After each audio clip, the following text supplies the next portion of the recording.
আসসালামু আলাইকুম ওয়া রাহমাতুল্লাহি ওয়া বারাকাতুহু। অত্যন্ত মনের গভীর বেদনা থেকে, হৃদয়ের মধ্য থেকে কষ্ট নিয়ে কথাগুলো বলা, কারণ আমরা মুসলমান হিসেবে জন্মগ্রহণ করেছি। আসলে আমরা মুসলমান, জাত মুসলমানই রয়ে গেলাম, কিন্তু আমরা কামেল মুমিন হতে পারলাম না, সিফতি মুসলমান হইতে পারলাম না, মুত্তাকি তাকওয়াধারী মুসলমান হইতে পারলাম না। অনেকেই পারে না। এর কারণ হচ্ছে মানুষের পরিপূর্ণ দিন ইসলাম থেকে সরে যাওয়া। পরিপূর্ণ দিন ইসলাম থেকে সরে যাওয়া, এই মুসলমান কেন বদলে গেল, এই মুসলমান কেন আজকে পরিপূর্ণ দিন থেকে সরে গেল, এই বিষয়টা কিন্তু আমাদের চিন্তা, গবেষণা, তাফাক্কুর করার বিষয়। কারণ মুসলমান তাদের নিজস্ব চিন্তা সক্রিয়তার মধ্যে নাই, পরিপূর্ণ দিনের মধ্যে নাই, আল্লাহর আদেশ নিষেধের মধ্যে নাই, থাকলেও আংশিক আছে। অথচ আংশিক ইবাদতে কোনো মুক্তি নাই, আংশিক ইবাদতের মধ্যে কোনো কল্যাণ নাই, কোনো কল্যাণ কেউ বয়ে আনতে পারবে না। এই জন্য সবাইকে পরিপূর্ণ দিন ইসলামের মধ্যে আসা দরকার, আসতে হবে। না হলে মুসলমানদের বাঁচার কোনো উপায় নেই। আপনাদের কাছে অনুরোধ যে আপনারা সবাই আল্লাহর আদেশ নিষেধ বোঝার চেষ্টা করুন। নবী করিম সাল্লাল্লাহু আলাইহি ওয়াসাল্লামের নববী সুন্নাহ যা আছে এইগুলো পালন করার চেষ্টা করুন।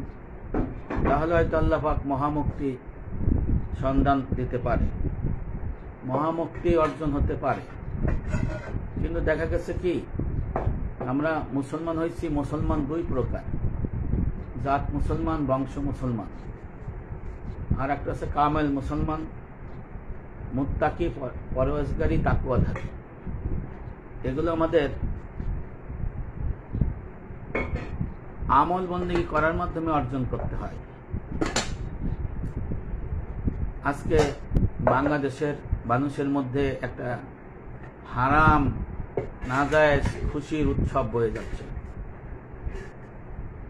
এই হারাম নাজায়েজ জিনিস থেকে যদি আমরা সরে যেতে না পারি, তাহলে আমাদের কুফরির মৃত্যু হতে পারে, জাহেলিয়াতের মৃত্যু হইতে পারে, এবং অনন্তকাল জাহান্নামের মধ্যে থাকতে হবে। যদি আমরা হারাম কুফরি বর্ষবরণ উৎসব থেকে দূরে সরতে না পারি, এটাকে যদি আমরা পরিত্যাগ করতে না পারি, তাহলে আমাদের ঈমান হারা হয়ে মৃত্যুবরণ করতে হবে। আর ঈমান হারা হয়ে মৃত্যুবরণ করার অনেক কঠিন আযাব রয়েছে। মরার সময় জাহেলিয়াতের মৃত্যু হয়, কবরে নতুন সম্প্রদায়ের সাথে দেখা হয়, সে সম্প্রদায়কে আপনি চিনেন না, জানেন না। এখানে আপনার পিতা মাতা, ভাই বোন থাকে, আত্মীয় স্বজন থাকে, বিপদে পড়লে রক্ষা করে, দলের নেতারাও থাকে, দলীয় অনুসারীরা থাকে। কিন্তু কবরে কিন্তু আপনার এই অনুসারী থাকবে না। কবরে সম্পূর্ণ নতুন একটা সম্প্রদায়ের দেখা হবে। মানুষ ভয়ে তটস্থ থাকবে, তার নিজস্ব কোনো সক্রিয়তা থাকবে না। বিসমিল্লাহির রহমানির রহিমের যে তাফসীর যদি আমরা পড়ি, জানি রহমান এবং রহিম দুটো সিফত রয়েছে আল্লাহর। মহান রব্বুল আমিন দুনিয়ার মধ্যে হিন্দু, বৌদ্ধ, খ্রিস্টান, মুসলমান সবার জন্য রহমান, দয়ার সাগর।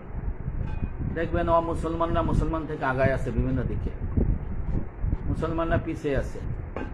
এর মানে হলো আল্লাহ পাক দুনিয়ার মধ্যে মুসলমান, অমুসলমান সকলের জন্য দয়ার সাগর। এটা রহমান সিফত দিয়া। আর রহিম সিফত কখন হবে? যখন মানুষ মৃত্যুবরণ করবে, তখন আল্লাহ পাক রহিম সিফত ধারণ করবে।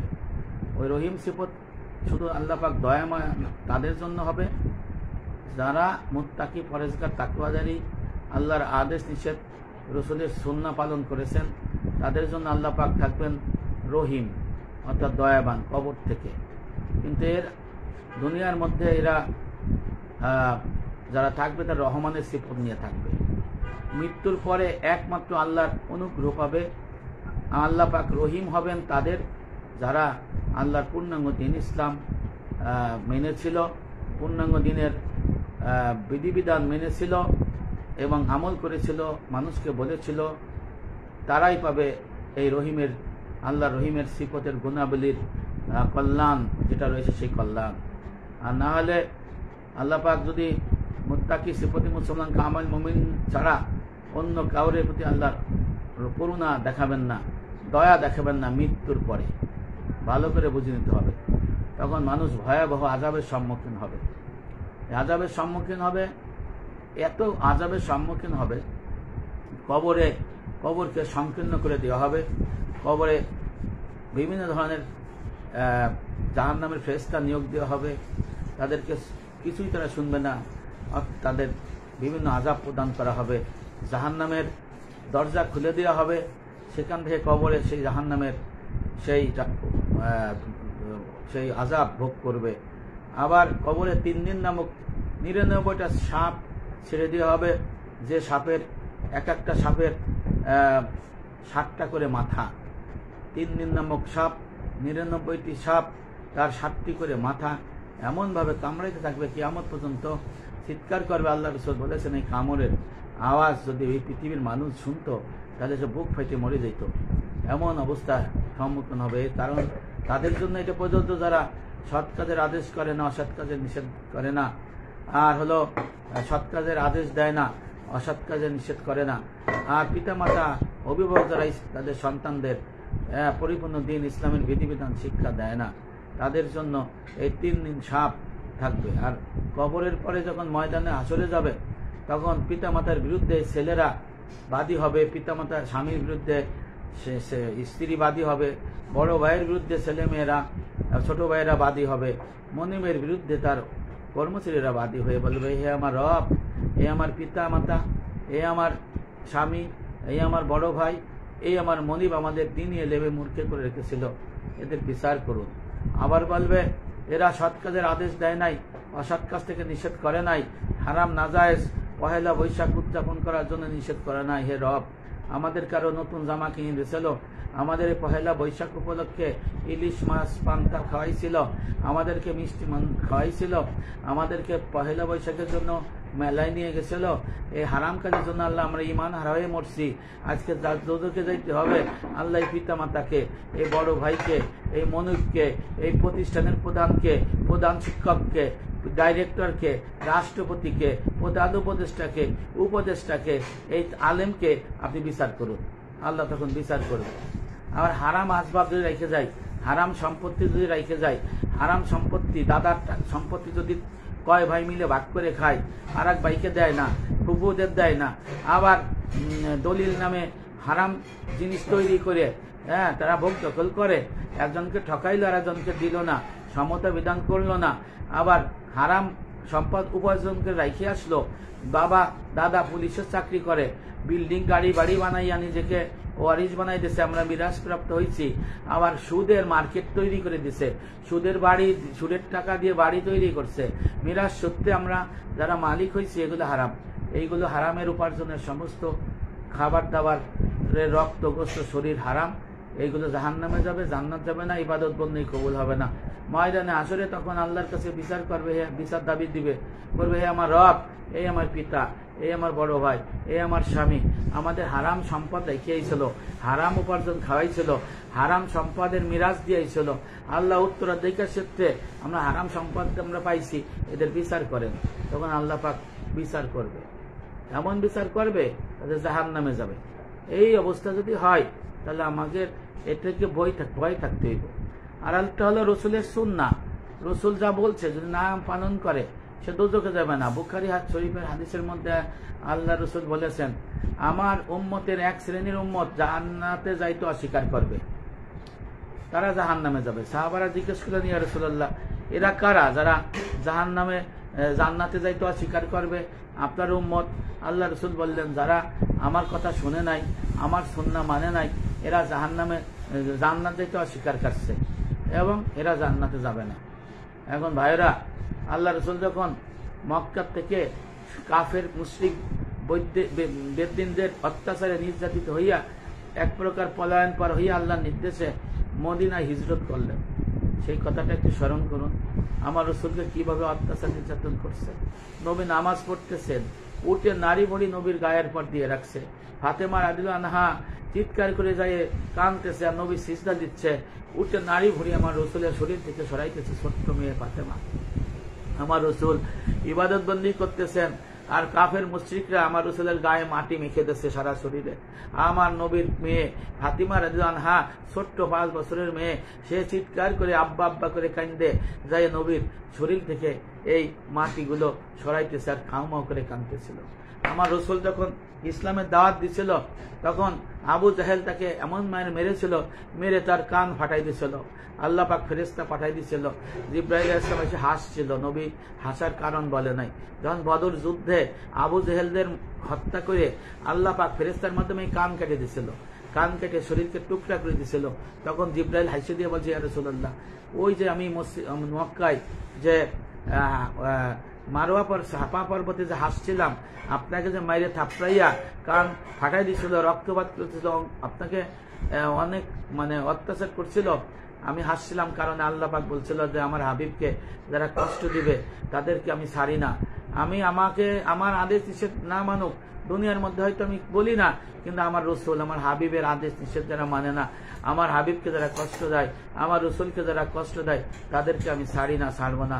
ইয়া রাসূলুল্লাহ, আজকে বদল প্রান্তরে আল্লাহ পাক এই প্রতিশোধটা নিয়ে দিলেন। আপনাকে আবু জাহেল থাপ্পড় দিছিল, আপনাকে আবু জাহেল মারছিল, রক্তপাত হয়েছিল, আপনি অজ্ঞান হয়ে পড়েছিলেন, তাই আল্লাহ পাক আজকে তাকে এই কান কেটে দিছে। এই জন্য মক্কা থেকে যখন আল্লাহ রসুল ফিরে যায় তখন বারবার পিছন ফিরে ডাকে।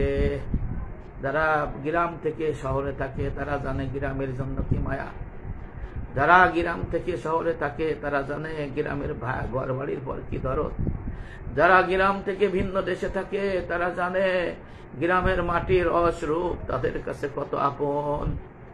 এটা ছেড়ে যেতে মনে চায় না, আপনাদেরও চায় না, আমারও চায় না। আর আমার রসুল জানেন যে আজীবনের জন্য উনি মক্কা থেকে মদিনায় চলে যাচ্ছেন, আর আসবেন না স্থায়ীভাবে থাকার জন্য। এই জন্য বারবার ফিরে তাকায় মদিনা মক্কার দিকে, হে মদিনা মক্কা নগরী, আমি তোমাকে ছেড়ে কখনো যেতাম না যদি মক্কার কাফের মুশরিকরা অমুসলমানরা আমাকে তাদের নির্যাতন না করতো, আমাকে আঘাত না করতো, আমার ক্ষতির সাধন না করতো, আমি কখনোই তোমাকে ছেড়ে যেতাম না, হে প্রিয় আমার মক্কা নগরী। নবী ইসলাম হিজরত করে মদিনায় গেলেন। মদিনা যাওয়ার পরে দেখলেন ওরা উৎসব করে, 2টি উৎসব করে। আনাস রানু বর্ণনা করেছেন আবু দাউদ শরীফের সহিহ হাদিস। আল্লাহ রাসূল বললেন, এই উৎসব কিসের? বললেন, ইয়া রাসূলুল্লাহ, এই উৎসব হলো নওরোজ আর মিহিরজান। এই নওরোজ হলো নববর্ষ পালন, নববর্ষ উৎসব, আর মিহিরজান হলো পৈতৃকদের একটা উৎসব। আল্লাহ রাসূল তৎক্ষণিক আমার রবের নির্দেশে এই 2টি উৎসব বাতিল করে দিলেন। বর্ষবরণ উৎসব বাতিল করে দিলেন, ওদের মিহিরজানের উৎসব বাতিল করে দিয়ে বললেন, তোমাদের জন্য ওই 2টি উৎসব বাতিল করে আমি 2টি উৎসব দিয়েছে আল্লাহ পাক। এক হলো ঈদুল ফিতরের আনন্দ উৎসব, আর একটা হলো ঈদুল আজহার আনন্দ উৎসব। তাহলে রসুলের আদেশ মানছেন না, আল্লাহর নির্দেশ মানছেন না। আজকে সারা পৃথিবীর বাংলাদেশের মানুষ এই শুভ নববর্ষ, তারপরে হ্যাপি নিউ ইয়ার, এইগুলো করতেছে, আর বিভিন্ন ফেসবুকে খাবারের ছবি দিচ্ছে। লজ্জা করে না? আপনাদের কি হৃদয় কাঁপে না? আপনারা কি মরবেন না? আপনারা কি কবরে যাবেন না? আল্লাহর কবরকে ভয় করেন, কবরের আযাব গজবকে ভয় করেন, ময়দানে হাসরের ভয়াবহতা ভয় করেন। তখন আদম আলাইহিস সালাম থেকে তার সন্তানরা পলাই যাবে, ইব্রাহিম ইসলাম থেকে তার সন্তানরা পলাই যাবে, আপনার কাছে আপনার সন্তানরা পলাই যাবে, আপনার মেয়েরা পলাই যাবে, বাবার থেকে মা পলাই যাবে, মার থেকে বাবা পলাই যাবে, স্বামীর থেকে স্ত্রী পলাই যাবে, সবাই পলাই যাবে, ভয়ে অস্থির থাকবে, কেউ কাছে আসবে না। কবরে যে ভয়াবহতা, পিতাকে কবরে আজকে 17 বছর দিয়ে আসছে, কবরে কি অবস্থা আমরা কি কেউ জানি? যাদের পিতামাতা মারা গেছেন তাদের পিতামাতার কবরের খবর জানেন? কেউ জানেন না। আপনি আমি কখন মারা যাই সেই বিষয়টা কি আপনারা জানেন? কেউ জানে না। আজকে তাদের কবর খুঁড়তেছে, যারা খুঁড়তেছে কালকে তাদের কবর খুঁড়তেছে আর একজন। আজকে যারা কবরের জানাজা করতেছে একজনের, তাদের জানাজা করতেছে আর একজনের। আজকে মসজিদে বাড়িতে মিলাদ দুরুদ পড়তেছেন রুহের মাগফিরাতের জন্য, কালকে আপনার জন্য আমার জন্য আর একজন পড়বে। একটু দুনিয়া আসা যাওয়া। রাসূল করিম সাল্লাল্লাহু আলাইহি ওয়াসাল্লাম আল্লাহ নির্দেশে যে নওরোজ নববর্ষ পালনকে বাতিল করে দিলেন, নিষেধ করে দিলেন, হারাম করে দিলেন, কোন মুসলমানের বাপের পাটা, কোন মুসলমানের কলিজা, কোন মুসলমানের হিম্মত যে আল্লাহ রসুলের বাতিল করে দিয়ে উৎসব পালন করে? সে মুসলমান থাকবে না, মুসলমানের থেকে তার নাম কাটাতে হবে। ভাইয়েরা আমার, এবার ভালো করে বুঝে নেন, আল্লাহ রসুলের এই সুন্নাহ অস্বীকার করলে কি হয়? সহিহ বুখারী মুসলিমের হাদিস, ৭৬ হাদিস, আল্লাহ রসুল বলেছেন, আমার উম্মতের এক শ্রেণীর ব্যক্তি জান্নাতে যাইতে অস্বীকার করবে। সাহাবারা বলেন, ইয়া রাসূলুল্লাহ, তারা কারা? যারা জান্নাতে যাইতে অস্বীকার করে। আল্লাহ রসুল বললেন, যারা আমার কথা শুনে না, আমার সুন্নাহ মানে না, এরা জান্নাতে যেতে অস্বীকার করে। আর যারা আমার কথা শুনে, আমার সুন্নাহ অনুকরণ আমল করে, তারা জান্নাতে চলে যাবে। হুযায়ফা ইবনে ইয়ামিন রাদিয়াল্লাহু আনহু হাদিসে বলেছেন, আল্লাহ রসুলকে বলা হলো, ইয়া রাসূলুল্লাহ, এই ধরনের লোক কেমন করে আমরা চিনব? আল্লাহ রসুল বললেন, তারা আমাদের মতোই চেহারা, আমাদের মতোই মানুষ, তারা আমার ভাষায় কথা বলবে, কিন্তু তাদের আত্মা হবে শয়তানের। তাদের আত্মা হবে শয়তানের। তারা মানুষকে ডাকবে, তোমরা এইদিকে আসো, ওইটা হলো শয়তানের পথ। যারা ওইদিকে যাবে তারা দোজখের দিকে যাবে। তাহলে নবী করিম সাল্লাল্লাহু আলাইহি ওয়াসাল্লাম যে জিনিসটা নিষেধ করছেন, আপনি কিভাবে পালন করেন? যে নবীর শাফায়াত ছাড়া আপনি জান্নাত যেতে পারবেন না, যে নবীর শাফায়াত ছাড়া ময়দানে আসরে আপনাকে রক্ষা করার কেউ নাই, যে নবীর শাফায়াত ছাড়া আপনি জান্নাতের মধ্যে দরজা খুলতে পারবেন না, সেই নবীর আদেশ, সেই নবীর নির্দেশকে আপনি কেমন করে পায়ে ঠাকবেন? পুল সিরাত যদি পার হইতে পারেন, ওই পারে হাউজ স্থাপন হবে, ওর পরে কেউ যাইতে পারবে না। সমস্ত জান্নাতীরা পুল সিরাতের ওই পারে দাঁড়ায় জড়ো হবে। আদম আলাইহিস সালামের কাছে যে বলবে, হে আদি পিতা, আপনি হাউস পাউট করে আমাদের জান্নাতের দরজা খুলে দেন। আদম আলাইহিস সালাম পলাই যাবে, বলবে যে নূহর কাছে যাও। নূহ আলাইহিস সালামের কাছে যাবেন আপনারা জান্নাতে, বলবে, হে নূহ আলাইহিস সালাম, আমরা তো এত কষ্ট করে পুলসিরাত পার হয়ে আইছি, জানে তো আর পাচ্ছে না, সামনে জান্নাতের সামনে হাউস, এই হাউস পার করে জান্নাতের দরজা খুলে দেন, সুপারিশ করে দেন। বলবে, আমি পারবো না, ইব্রাহিমের কাছে যাও। ইব্রাহিম ইসলাম বলবেন, মুসার কাছে যাও। মুসা ইসলামের কাছে যাবে, তখন বলবে, ঈসা আলাইহিস সালামের কাছে যাও। ঈসা আলাইহিস সালামের কাছে যাই বলবে, ঈসা ইসলাম বলবে, আমি পারবো না, তোমরা শেষ নবী মুহাম্মদ সাল্লাল্লাহু আলাইহি ওয়াসাল্লামের কাছে যাও। আল্লাহ রসুল কাছে যাবেন, ইয়া রাসূলুল্লাহ, ইয়া হাবিবাল্লাহ, আমরা অনেক কষ্ট করে এই পুলসিরাত পার হয়েছে আপনার সুপারিশে, আল্লাহ রসুল গো, আল্লাহ নবী গো, আপনি এই হাউস থেকে উদ্ধার করে আমাদের জান্নাতের জন্য দরজাটা খুলে দেন, আপনি জান্নাতের দ্বার রক্ষীকে আপনি সুপারিশ করুন। আল্লাহ রসুল তখন যাবেন, যাই বলবেন, হে জান্নাতের দ্বার রক্ষী, তোমরা এই দরজা খুলে দাও। তখন তারা বলবে, আপনি কে? নবী উত্তর দেবেন, নবী বলছেন, আমি তখন উত্তর করব, আমি মোহাম্মদ।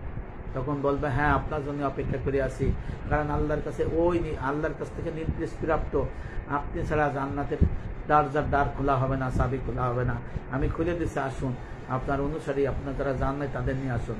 আল্লাহ রসুল যাবেন, আদম আলাইহিস সালামও যাবেন, যারা জান্নাতে হবে তারাই যাবেন। কোন বুকের পাটা, কোন মায়ের ছেলে আপনারা আমরা? আল্লাহ রসুল বলেছেন, নওরোজ পালন করা যাবে না, আমি বাতিল করে দিলাম, এটা অগ্নি উপাসকদের, এটা বিধর্মীদের অনুষ্ঠান। আর আমি আজকে পহেলা বৈশাখ পালন করতেছি। পহেলা বৈশাখ হারাম বলতেছি, আপনারা বিভিন্নভাবে চিহ্ন দিচ্ছেন, রাগের চিহ্ন, হাসির চিহ্ন। ভালো করে বুঝে নেন, সঠিক মাসাইলকে যদি কেউ অবজ্ঞা করে, তুচ্ছ করে, তাচ্ছিল্য করে, সে এমনি কাফের হয়ে যায়, নাউযুবিল্লাহ। হারামকে যদি কেউ হালাল জানে, না জায়েজকে যদি কেউ না জায়েজ ধারণা করে, সে মুসলমান থাকে না, সে কাফের হয়ে যায়। আর আল্লাহর যারা কুফর করে, শিরক করে, তারাও ঈমান থাকে না, তারাও কাফের হয়ে যায়। তাহলে বুক কাঁপে না? তাদের কি অবস্থা হবে? ভয়াবহ অবস্থা হবে। সামান্য দুনিয়ার একটা ভোগ বিলাসের জন্য, একটা ইলিশ মাছের পেটি খাওয়ার জন্য আজকের দিনকে সারা 365 দিন খান না কেন? 365 দিন তো খান না, আজকে খান কেন? আজকে কেন সব পহেলা নববর্ষ বলতেছেন? আপনি মুসলমান যদি দাবি করেন, আপনি মুসলমান হন, তাহলে আপনি কেন এইসব করেন? আমি জানি জায়েজ ক্ষেত্রে আমি যদি বর্জন করতে পারি, আমার পরিবার যদি বর্জন করতে পারে, আপনি কেন পারবেন না? আমার পরিবার যদি বর্জন করতে পারে, আমি যদি বর্জন করতে পারি, আপনি কেন পারবেন না? আমার থেকে কি কেউ এই পহেলা নববর্ষে পালন করছে? যখন এই সঠিক মাসআলা আমার কাছে আসলো, যখন এই বিষয়ে গবেষণা করলাম, এই বিষয়ে যখন চিন্তা ভাবনা করলাম, দলিল আদি পড়াম, তখন এর থেকে তওবা করে ফিরে থাকলাম। এই জন্য আমি লেখালেখি করি। দেখেন আমার 2টো পেজ, আমার ফেসবুকে 3টা মোট সহ আমি অনেকবার লেখা দিয়েছি, দলিল উপস্থাপন করেছি, এবং এই পর্যন্ত আমি এই নিয়ে 3বার লাইভ করেছি, শুধু আপনাদের আমাদের এই হারাম নাজায়েজ জাহান্নাম থেকে বাঁচার জন্য। ভাইরা আমার, যারা হারাম নাজায়েজ এই পহেলা বৈশাখ 31 নাইট উদযাপন করবে, আল্লাহর আদেশ নিষেধ যারা পালন করবে না, তারা দোজখে যাবে। দোজখে যখন যাবে, তাদের ঘর বাড়ি হবে আগুনের। এই বাড়ির আল্লাহ রাসূল বলেছেন, আব্দুল্লাহ ইবনে মাসউদ রাদিয়াল্লাহু আনহু বলেছেন, এই দোজখের দেওয়াল হবে আগুনের, এই দোজখের বাড়ির ছাদ হবে আগুনের, এই দোজখের বাড়ির জমিন হবে আগুনের। আল্লাহ পাক ওই দোজখের বাড়ির মধ্যে একটা ওই দোজখের জন্য খাট দেবে, ওই খাট হবে আগুনের। খাটের উপরে একটা তোষক দেবে, ওই তোষক হবে আগুনের। ওই তোষকের উপরে একটা চাদর দেবে, ওই চাদর হবে আগুনের। ওই তোষকের উপরে শোয়ার জন্য আল্লাহ একটা বালিশ দেবে, ওই বালিশ হবে আগুনের। আল্লাহ পাক ওই জাহান্নামের ঘরের মধ্যে, ওই খাটের মধ্যে একটা কম্বল দেবে, এই কম্বল হবে আগুনের। এই জাহান্নামের ঘরের দরজা হবে আগুনের, জানালা হবে আগুনের, ঘরের তালা সবই হবে আগুনের। আর খাবার হবে জাক্কুম ফলের, আর পানীয় হবে মানুষের পুড়ে যাওয়া পুজের রক্ত, পুজের পানীয়। আল্লাহ পাকের হুকুমে ফেরেশতা এই জাহান্নামীদের ধাক্কা দিয়া ফেলাইয়া, এই দরজার মনি ঢুকাইয়া, লোহার দরজা লাগাইয়া, লোহার তালা চাবি দিয়া আটকে রাখবে অনন্তকাল। নাউজুবিল্লাহ। সেইটা ভালো নাকি ওই যে শুভ নববর্ষ লেখা ভালো, নাকি পান্তা খাওয়া ভালো, আর না হারাম মহিলাদের কাজ দিয়ে আটাআটি করা ভালো, আবার ইয়ং ছেলেরা আবার দেখা করে কি দেখি করে, এই যে ভালো? হ্যাঁ, হিসাবটা কিন্তু আপনার কাছে আপনিই নিতে হবে। আলেম সমাজের কিছু দেখলাম, তারাও বলে শুভ নববর্ষ, নাউজুবিল্লাহ নাউজুবিল্লাহ নাউজুবিল্লাহ মিন জালেক। আসলে এরা আলেম না, এরা জালেম। কারণ এরা তো আলেম পর্যায়ে না। কোরআন মুখস্থ করলে কি আলেম হয়? হাদিস মুখস্থ করলে কি আলেম হয়? না। ফেকা তাসব উভয় এলেমের অধিকারী সে হবে আলেম। আলেম যদি না হয়, সে তো লিখবেই শুভ নববর্ষ, এরকম লিখতেছে, দেখতেছি নববর্ষ শুভেচ্ছা জানানো। এই যে নাজায়েজ কাজ যেগুলো, সেগুলো তারা করছে, তাদের কি এই হাদিস মনে পড়ে, এই আয়াত মনে করে না? আল্লাহ রসুলের হাদিস কি তাদের মনে আছে না? সূরা বাকারা 208 নম্বর আয়াত কি তাদের মনে নাই? আবু সালেম রাদিয়াল্লাহু অন্য ধর্মের অনুসারী আলেম ছিলেন। 1960 জন মুসলমান হইলেন। তখন বিধর্মীদের অনেকে মুসলমান ধর্ম কিছু মানে, ওই ধর্ম কিছু মানে। তখন আল্লাহ রসুলকে বললেন, ইয়া রাসূলুল্লাহ, আমরা আমাদেরও কিছু মানি, ওই যে মানে আমরা তো মুসলমান। তখন আল্লাহ পাক এই আয়াত নাযিল করলেন, আউযু বিল্লাহি মিনাশ শাইতানির রাজিম, বিসমিল্লাহির রহমানির রহিম, ইয়া আইয়ুহাল্লাযীনা আমানু উদখুলু ফিস সিলমি কাফা ওয়ালা তাত্তাবিউ খুতুওয়াতিশ শাইতান ইন্নাহু লাকুম আদুউম মুবিন। আল্লাহ পাক এই আয়াত দিয়ে সমস্ত মুসলমানদের ফাসেদ যে আমল, বাতিল, সেই আমলগুলো বাতিল করে দিয়েছে। এই সিলমি কাফা, এই পরিপূর্ণ দিনের এই যে আয়াত দিয়ে আল্লাহ পাক এই দুনিয়ার মুসলমানের যে বাতিল আমল অপদমন করে দিয়েছে, নস্যাৎ করে দিয়া এই আয়াতের মধ্যে আল্লাহ পাক সমস্ত মুসলমানকে একত্রিত করার জন্য ঘোষণা দিয়ে বলেছেন, হে মুসলমানেরা, হে মুমিনেরা, তোমরা সিলমি কাফা উদখুলু ফিস সিলমি কাফা, পরিপূর্ণ দিনের মধ্যে প্রবেশ করো। ওয়ালা তাত্তাবিউ খুতুওয়াতিশ শাইতান, তোমরা শয়তানের পদাঙ্ক অনুসরণ করিও না পরিপূর্ণ দিন, পরিপূর্ণ ইসলামে দাখিল হওয়া ছাড়া। ইন্নাহু লাকুম আদুউম মুবিন, শয়তান তোমাদের প্রকাশ্য শত্রু। মিনাল জিন্নাতি ওয়ান নাস, শেষ আয়াত, শেষ সূরা। শয়তান দুই প্রকার, জিন শয়তান এবং মানব শয়তান। যারা পরিপূর্ণ দিনে নাই, আল্লাহর আদেশ একটা মানে না, তারা শয়তান বলছে আল্লাহ, তাদের বলছে মানব শয়তান। তাদের স্থান কোথায়? আল্লাহ পাক বলেছেন তাদের স্থান হলো জাহান্নাম। তাহলে দেখেন আল্লাহ পাকের রসুল, এই আয়াতটা আমি কেন আনলাম? আল্লাহ রসুল হাদিস শরীফে বলছে মুসলমানদের জন্য নওরোজ মানে নববর্ষ উদযাপন আর মিহিরজান পৈত্রিকদের আর একটা অনুষ্ঠান বাতিল করে দিলাম, এর বদলে তোমাদের ঈদুল আজহা এবং ঈদুল ফিতর দুইটা আনন্দ উৎসব করে দিলাম। তাহলে মুসলমানরা কি করলো? 10-12 দিন আগে ঈদুল ফিতর উদযাপন করলো, আর আজকে ওই যা ইহুদি মুশরিকদের মতো নববর্ষ পালন করলো। আবার আগামী 2 মাস পরে ঈদুল আজহাও পালন করবে, আবার ডিসেম্বরের শেষে 31 নাইট পালন করবে। তাহলে এই আয়াত হলো ওদের জন্য মহা সতর্কবাণী। সূরা বাকারা 208, যে একটা মানবা আর একটা মানবা না, তা হবে না। যদি একটা মানবা আর একটা মানবা না, তাহলে তোমরা শয়তান হবা, মানব শয়তান হবা। আল্লাহ বলছে উদখুলু ফিস সিলমি কাফা, যদি না থাকো। পরের আয়াতের বলছে যে তারা শয়তানের পথ অনুসরণ করে না, মানে এটা বাদ দিয়া একটা মানবা না, এটা শয়তানের পথ, অর্থাৎ হবা প্রকাশ্য শয়তান শত্রু, প্রকাশ্য শত্রু। আর শত্রু হলো তারা শয়তান মিনাল জিন্নাতি ওয়ান নাস, জিন শয়তান মানব শয়তান। তাহলে আমরা কি হলো? এই আয়াতের মর্মই থেকে নাজির হয়ে গেল আজকের দিনে, যে আল্লাহ বলতেছেন যে একটা মানা যাবে না আর একটা মানা যাবে না, সব মানতে হবে, পরিপূর্ণ দিনে থাকতে হবে। আর এই পরিপূর্ণ দিন অস্বীকার করলে সে কাফের হয়ে যায়, সে মুসলমান থাকে না, তার জন্য অনন্তকাল জাহান্নাম, কোনদিন জাহান্নামের দরজার থেকে ফিরে আসবে না। তাহলে দেখেন আজকে বর্ষবরণ যারা করতেছে এরা মানব শয়তানের দল। সতর্ক হয়ে যান, আপনারা খালিস তওবা করুন, তাহলে আপনাদের বাঁচার একটা পথ আছে। আর যারা মারা গেছে তাদের জন্য দোয়া করুন, যেন আল্লাহ তাদেরকে এই আযাব গজব থেকে যেন তাদের বাঁচায় দেয়, কারণ ওরাও না বুঝতে মারা গেছে বা শয়তানের ধোঁকায় পড়ে।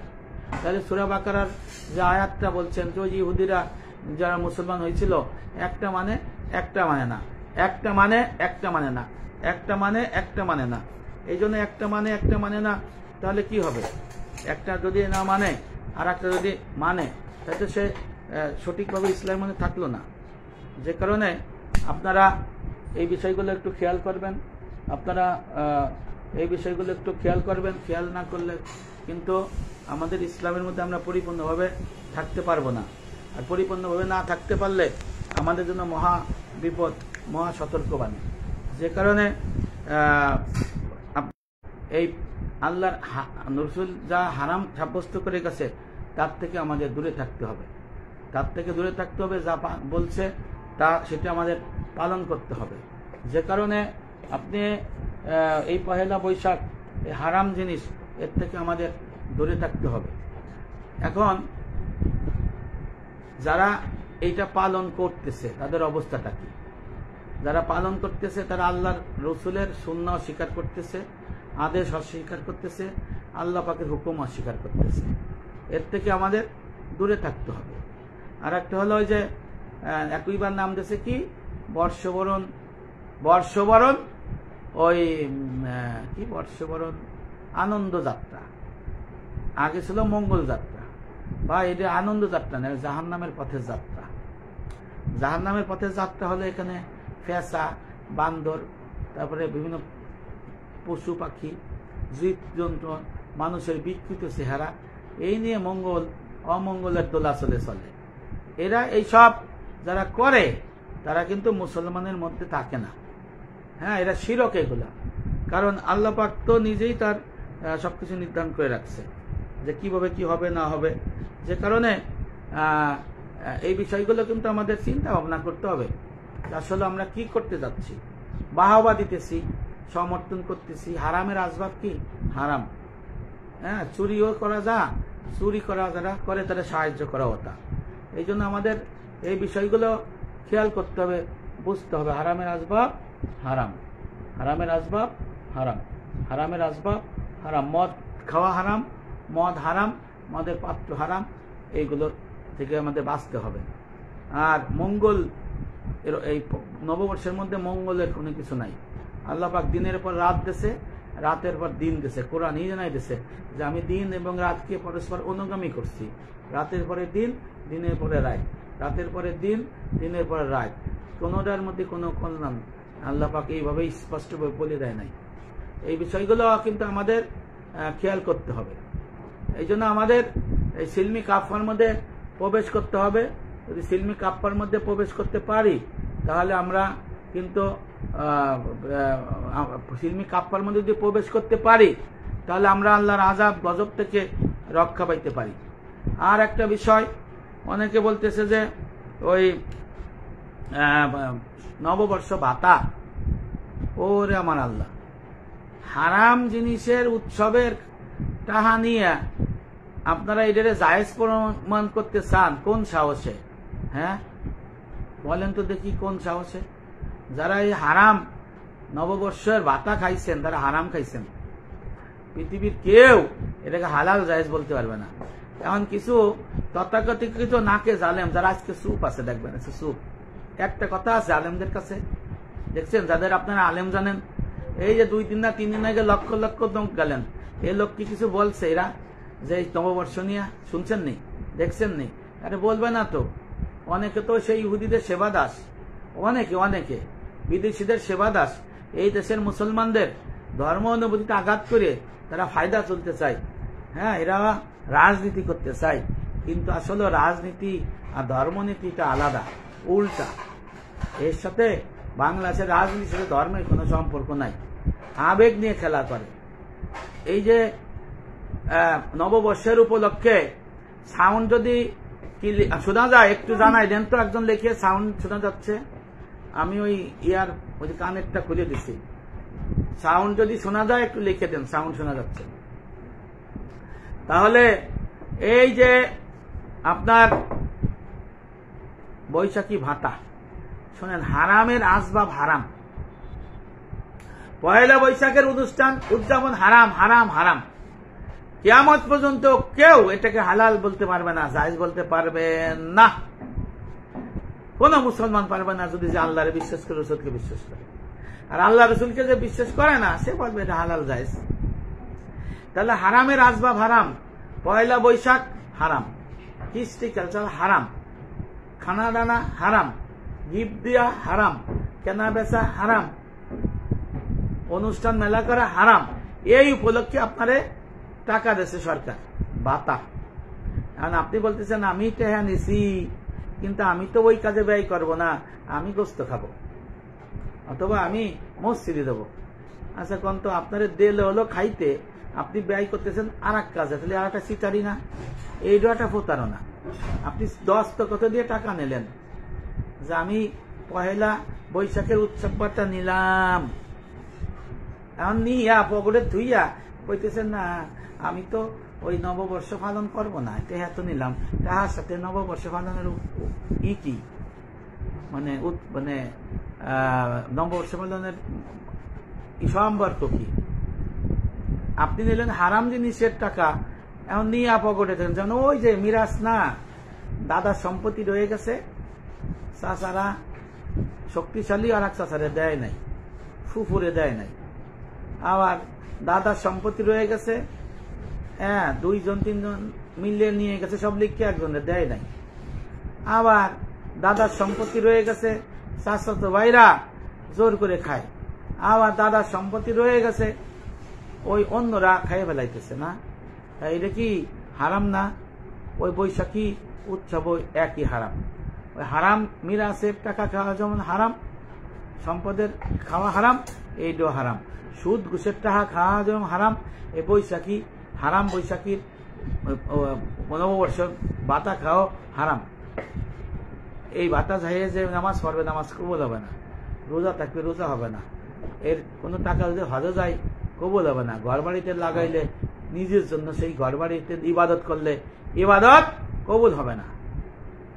দেখো তো আওয়াজ শোনা যায় কিনা? ইবাদত কবুল হবে না।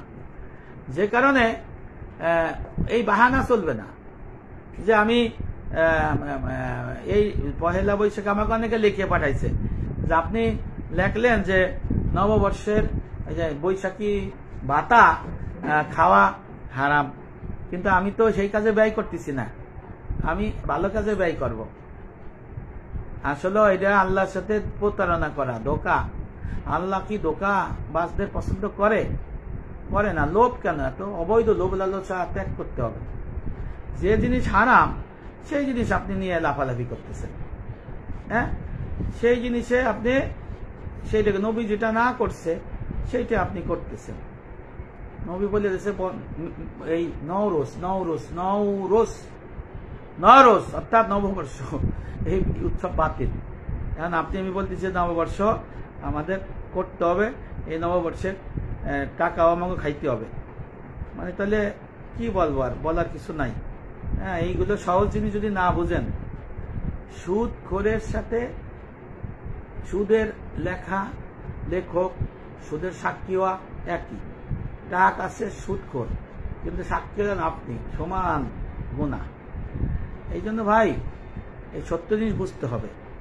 তা দেখা গেছে আমার কিছু লোক আছে এই সঠিক কথা শুনলে তাদের ভালো লাগে না, গায়ে জ্বালা ধরে, বলে যে এরকম নববর্ষ তো আমাদের বাঙালি কৃষ্টি, এসে ধর্মে কি সম্পর্ক?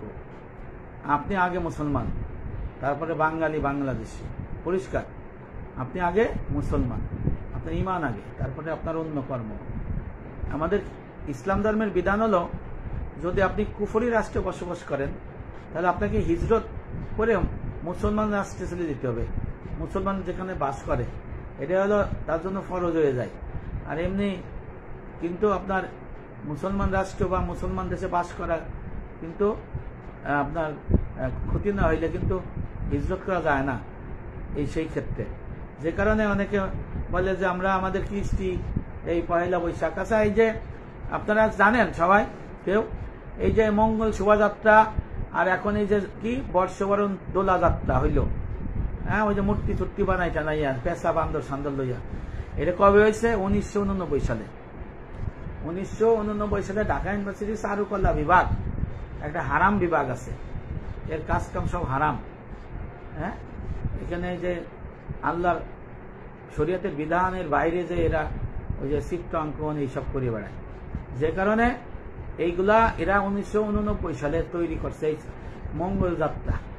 আর মঙ্গল যাত্রার ব্যাপ্তি লাভ করলো গত সরকারের আমলে, আর তখন আমরা কষ্ট পাইছি, প্রতিবাদ করছি। আর এবার চূড়ান্ত রূপ পাইল বর্তমান সরকারের আমলে। তাহলে এই যে লক্ষ লক্ষ লোক যারা পরশুদিনকে লাফাই লাফাই গেলেন, তখন ঘোষণা দিলেন না কেন যে নববর্ষ পালন হারাম, আপনারা হারাম কাজ করবেন না? আপনাকে পকেটে টাকা গেছে না?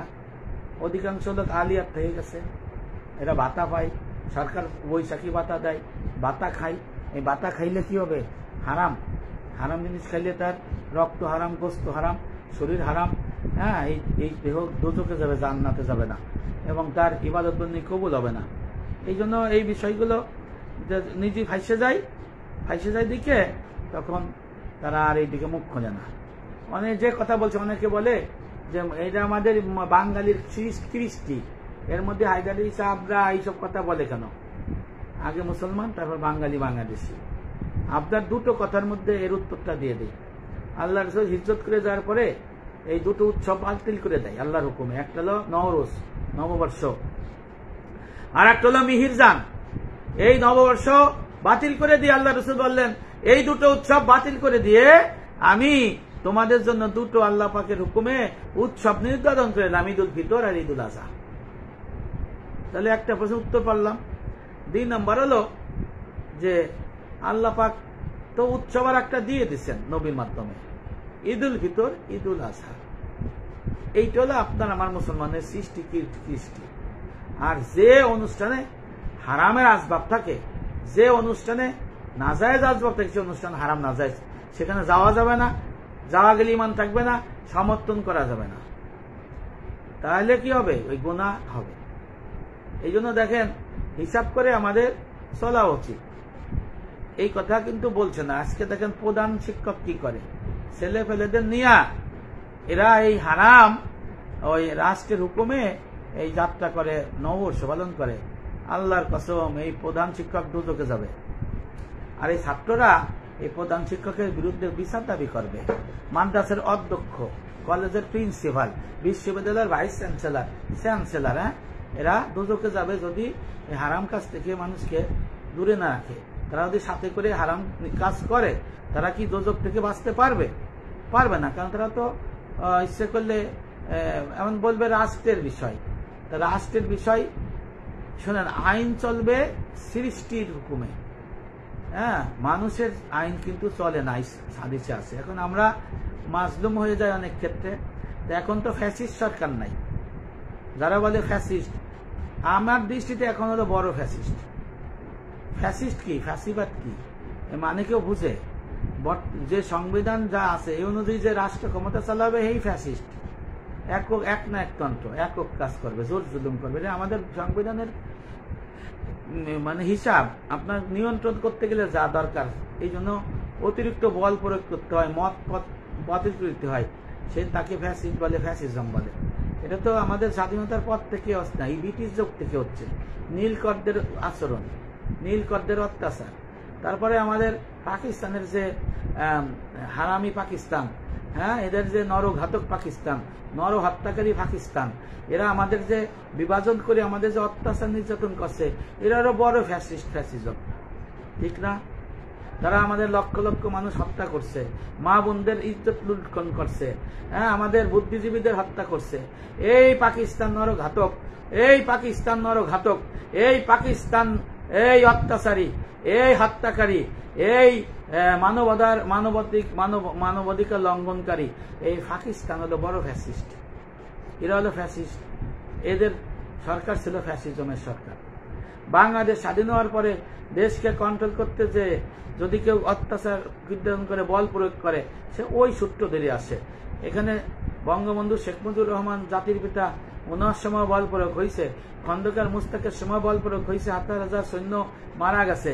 হ্যাঁ, জিয়াউর রহমান সাহেবের সময় ওরকম হয়েছে, এরশাদ সাহেবের সময়, ছাত্রের সময় হয়েছে, এরশাদ সাহেবের সময় ভীষণ বল প্রয়োগ হয়েছে। তখন বলা হতো হুন্ডা আর গুন্ডা। আমাদের দেশে হুন্ডা গুন্ডা ছিল, আমরা স্টুডেন্ট অবশ্যই দেখছি। এরপরে আসলেন বেগম খালেদা জিয়া, বিএনপি, তখনও বল প্রয়োগ ছিল।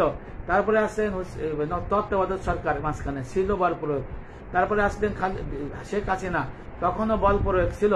তারপরে আসলেন আবার তত্ত্বাবধায়ক সরকার, তখনও বল প্রয়োগ ছিল। তারপরে আসলেন বেগম খালেদা জিয়া সরকার, তখনও বল প্রয়োগ ছিল। তারপরে 111, তখন মাইনাস ফর্মুলা চলতেছিল। এরপর আসলো হাসিনা সরকার, এখনো বল প্রয়োগটা ভয়াবহতা ধারণ করে। আর সেই ভয়াবহতার পরিপ্রেক্ষিতে তার পতন হলো। আর এখন যারা আসছেন এরা ওর থেকে আরো বেশি ভয়াবহ অবস্থান নিয়ে আছে, মব জাস্টিস। এখন মানুষ যদি সত্য কথা বলে, এই সত্য কথা সহজে বলা যাবে না, বলতেও পারবে না। যদি সরকারের বিরুদ্ধে হয় বিপদে পড়ে যাবেন। আবার যদি আওয়ামী লীগের পক্ষে কথা বলে বিপদে পড়ে যাবে। আবার বঙ্গবন্ধু জাতির জন্য শেখ মুজিবুর রহমানের পক্ষে কথা বলে তা বিপদে পড়ে যাবে।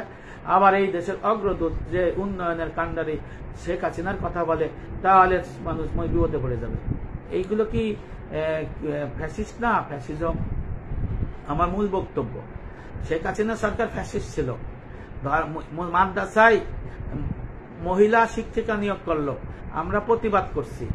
তো এখন তো এই সরকার আসছে, প্রথমেই তো এক ঘোষায় লিখে দিতে পারে মালিয়া মাদ্রাসায় মহিলা শিক্ষিকা নিষেধ, তা তো বলেন নাই, মধু লাগে না।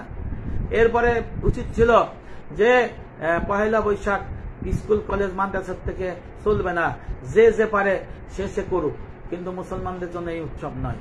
তো এটা তো করেন নাই। আজকে মঙ্গল শোভাযাত্রার নাম বাদলাইয়ে বর্ষবরণ যাত্রা পার্টি কি যাত্রা উৎসব দিলেন, একই তো কথা। ওই উৎসবের যাত্রা না, এটা জাহান্নামের দলের যাত্রা, মনে রাখবেন। এটা শিরকাজভাবে ভরপুর, এই সত্য কথা আপনার জানতে হবে। গত বছর যখন আমাদের এলাকার আমার এক বড় ভাই দাড়ি টুপি নিয়ে দেখলাম মঙ্গল শোভাযাত্রা করতেছে, আমার হৃদয়ের মধ্যে এমন ধাক্কা দিল, আমি স্ট্যাটাস দিলাম, ভাই আপনি দাড়ি টুপি নিয়ে এই হারাম শিরক এই মঙ্গল শোভাযাত্রা করলেন। উনি এক মাদ্রাসার, আমাদের পিঙ্গলিয়া মাদ্রাসার সভাপতি, কাশিয়ান স্কুলের সভাপতি ছিলেন, নাম বললাম না। হ্যাঁ, এই দাড়ি ছবি নিয়ে আমাকে ছবি আছে, এখনো ভিডিও আছে, যে উনি এই শিরক আসবাবের এই মঙ্গল শোভাযাত্রা করলো। তখন এই সরকারের ভিক্ষা পেয়ে গেল, আল্লাহ আজাব গজব আসার আরম্ভ শুনলাম। তখন দেখেন এই কোটা সংস্কার আন্দোলনে ছেলে মেরে ফাটাইছি, পেছন দিক দিয়ে কি দেখি কইরে সরকারের পতন ঘটাই দিল। আবার কি হইল, বর্তমান সরকার আইসে কোনো উন্নতিও করতে পারে না, নির্বাচনের খোঁজ নাই, বাচ্চা ফুলাফানের কথা শুনে কিয়ামতের আলামত। বাচ্চা ফুলাফান শিক্ষকদের পিটায়, বাচ্চা ফুলাফান বাপ ভাই লোকদের পিটায়, বাচ্চা ফুলাফান ঘর বাড়ি ভাঙচুর করে। আচ্ছা, মদিনায় মক্কা নবী ইসলাম যখন হিজরত করে মক্কায় আসলো তখন কি ঘর বাড়ি পোড়াইছিল? ঘর বাড়ি ভাঙছিল? আবু জেহেল, আবু লাহেব, উতবা সাহেবার ঘর বাড়ি পোড়াই দিছিল? না, আমার নবী ক্ষমা দিয়েছিলেন, কয়েকজন বাদে সবাইকে ক্ষমা করে দিয়েছিলেন। এবং তারা কিন্তু পরবর্তীতে ইসলামের বড় মুজাহিদ ছিল, আমিরুল মুমিনিনের পিতাও ছিল, সবাই ছিল। কিন্তু এই বিষয়টা বুঝতে হবে। তা আমাদের শিক্ষা কি? কিন্তু আমাদের দুর্ভাগ্য কি জানেন, আগে ছিল মহিলা শাসক, এখন হয়েছে আমাদের স্যার, যিনি পৃথিবীর শ্রেষ্ঠ সুদের যে মানে প্রতিষ্ঠান, সেই প্রতিষ্ঠানের জনক। সারা পৃথিবীতে সুদের ব্যবসা, সামাজিক ব্যবসার নাম করিয়া সারা পৃথিবীতে এই সুদের বিস্তার ঘটাইছে আমাদের স্যার। আমাদের বাংলাদেশের এখন জননায়ক, আমাদের বাংলাদেশের এখন প্রধান উপদেষ্টা। এই সত্য কথা এখনের আলেমরা বলে না। বলতে কেন বলে না? সুবিধা নিতে পারে না। এটা ঠিক না। স্যারকে বলতে হবে, স্যার আপনি একটা ডিক্রি জারি করেন যে সুদের ব্যবসা করা যাবে না, সমস্ত ব্যাংকে ইসলামিক শরিয়া ভিত্তিতে আনতে হবে। আপনি যে সামাজিক ব্যবসা করেন, এই যে কি শান্তি পাইছেন পুরস্কার, এর মধ্যে সুদের আসবাব আছে, আপনি এটা কি ইসলামিক আলোকে নিয়ে আসেন? আর আপনি ন্যূনতম এক মুষ্টি দাড়ি রাখেন, তাহলে ফাসেক মুসলমান হয়ে যায়। আল্লাহ পাকের রাসূল বলছেন, ফাসেকদের প্রশংসা করলে আল্লাহ রাগান্বিত হয়, আর এই রাগান্বিত হওয়ার ভয়ে আল্লাহর আযাব আরশ কুরসি কাঁপতে থাকে। ন্যূনতম এক মুষ্টি দাড়ি না রাখলে সে ফাসেক হয়। সে পীর হইতে পারবে না, সে ইমাম হইতে পারবে না, সে কিছু হইতে পারবে না, সে আলেম হইতে পারবে না। বুঝাইতে পারছি? এই জন্য আমি মূল কথা আসছি যে গত ফ্যাসিস্ট সরকার ছিল, আমি বলতে চাচ্ছি যে ফ্যাসিস্ট থেকে তো এখন বেশি ফ্যাসিস্ট।